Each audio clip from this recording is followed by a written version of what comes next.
To? Waalaikumsalam. Yes, pwede pa kayo magpakilala.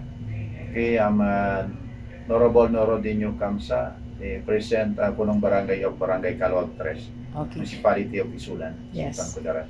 So, pwede mo kami kwentuhan, pwede mo i-share sa amin.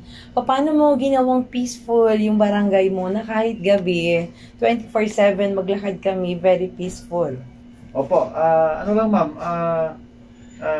sa dialogue siguro, saka kapag isama sa mga constituent natin, pagpapaintindi ang mga ano ang pwede, ano ang hindi pwede.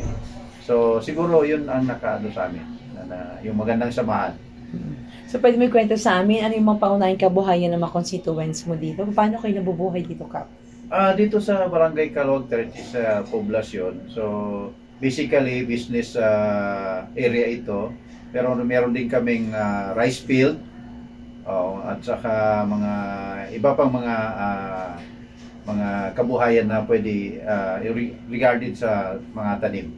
So, pwede mo i-share sa amin yung mga ginagawa mo dito sa iyong barangay, mga tulong na binibigay mo sa mga constituents mo po. Yes po. Actually, kapamilya tayo, no? So, yung mga ayuda natin, nanggagaling po sa ating butihing Gobernador, Honorable Dato' Pags Ali Mamuda Dato. Lahat po ng biyaya na dumadating sa province, binibigay po sa atin. Kaya, yun naman po ang binibigay natin sa ating constitution dito. Wow, okay. Kap, ano pa yung gusto mong gawin dito sa iyong barangay? Siguro marami, no? Pwede Pero isa-isahin? siyempre, hindi natin makaya pa buo. Pero siguro ang pinaka-basic siguro, yung mga daan natin dapat masimento natin sa lalong madaling paraan, no? Panahon. At saka makapagbigay tayo ng mga solar lights sa mga madilim nating barangay roads. Wow, so, Kap, ano yung gusto mong iparating kay national government or gustong hingiin na tulong or gustong ibigay sa iyo? Yes, sa national government, siguro yung sana tuloy-tuloy ang mga ayuda natin sa mga farmers natin, sa mga indigents natin, sa mga single moms, sa mga iba pang mga constituent natin, sa mga student, yung mga scholar. Siguro sana tuloy-tuloy, no? Na tulong ang ibibigay sa atin. So, maliban po doon sa programa, livelihood, ano pang gusto niyo hingin? Infra?